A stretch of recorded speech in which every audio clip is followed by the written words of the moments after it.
Is Benjamin Netanyahu intentionally humiliating Joe Biden? Well, it sure seems like it. Last week, the Israeli Prime Minister said this. In the future, the state of Israel have to control on the entire area from the river to the sea. This is what happens when you have sovereignty. This truth I say to our American friends. And I also stopped the attempt to impose us a reality that will jeopardize us. A prime minister in Israel has to be able to say no, even to the best of friends. Now, that clip should have been embarrassing to Joe Biden for two reasons. So first, Netanyahu was opposing a two-state solution, which is the stated preference of the Americans. And second, Netanyahu was explicitly saying he is willing to ignore what Biden wants, right? He's willing to stand up to the Americans, even though the United States sends Israel billions in aid, right? But this whole situation got worse. It got a lot more embarrassing for the American president because following that clip, going viral, lots of people have watched it, Biden was asked about Netanyahu's comments by a White House reporter. Are you going to reconsider conditions on Israel aid given what Netanyahu said about a one state? I think we'll be able to work something out. What does that mean? There are a number of types of two-state solutions. There's a number of countries that are members of the UN that are still don't have their own militaries. A number of states that have limitations on it. And so I think there's ways in which this could work. But Bibi has said he's opposed to any two-state solution. He didn't say that. Biden said that Netanyahu didn't actually oppose a Palestinian state and that he could suggest a state so weak and powerless that Netanyahu would agree to its creation. Unfortunately for Joe Biden, Bibi wasn't playing ball. And after those comments from Biden circulated, the Israeli Prime Minister tweeted this: "I will not compromise on full Israeli security control over the entire area west of Jordan, and this is contrary to a Palestinian state." This is contrary to a Palestinian state. So that is a direct subtweet of Joe Biden. So Netanyahu gets up and says, we want it to be Greater Israel from the river to the sea. Joe Biden's like, no, that's not what he said. He's happy to have a two-state solution. We just have to give him the right kind of state. Netanyahu almost immediately goes to Twitter and says, I meant no Palestinian state. I was pretty clear. And this is publicly humiliating, essentially, the guy who is sending billions in aid, right, to Israel over a long period of time, right, giving them full diplomatic cover in the UN. And he is just basically saying, we're going to do exactly what we want, right? And this is bad for Joe Biden because Joe Biden has expended a lot of political capital defending what Israel are doing, right? Now, of course, it's not popular in American society to say we're going to just completely leave Israel to fend for itself, right? The American public, more than publics in Europe, tend to be sympathetic to Israel.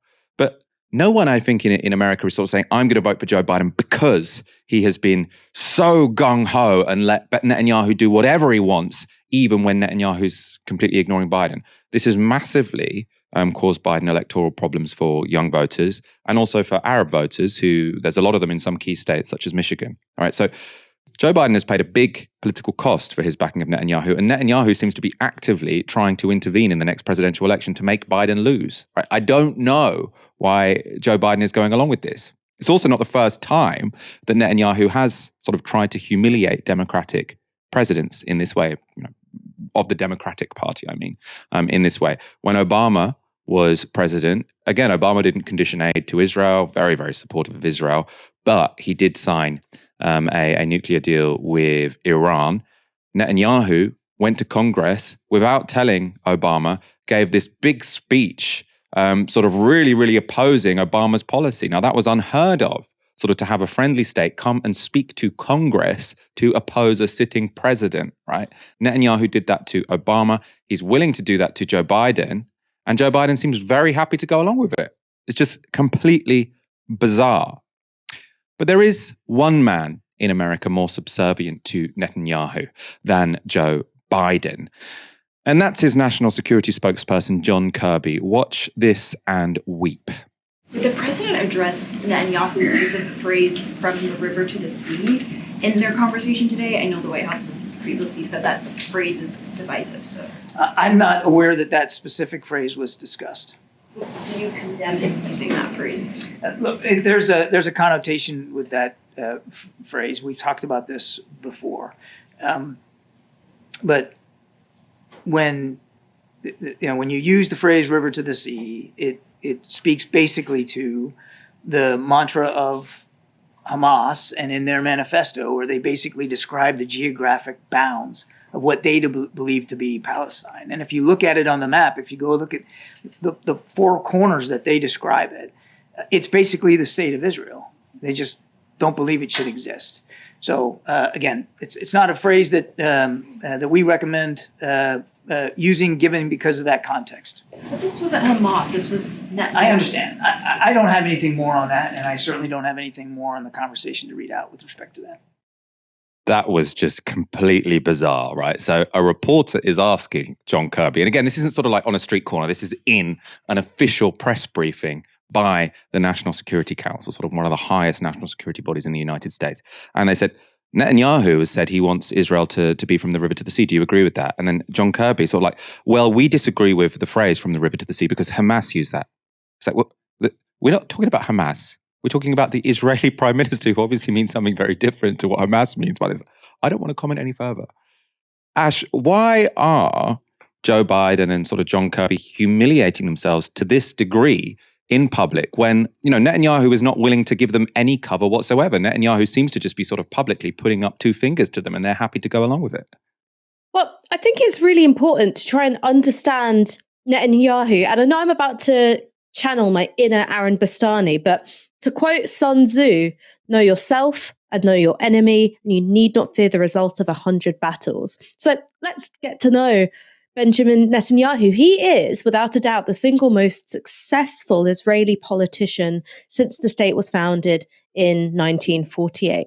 I think he's, won the most elections. He's been in power nearly continuously, since the late 90s, I think maybe even the year 2000.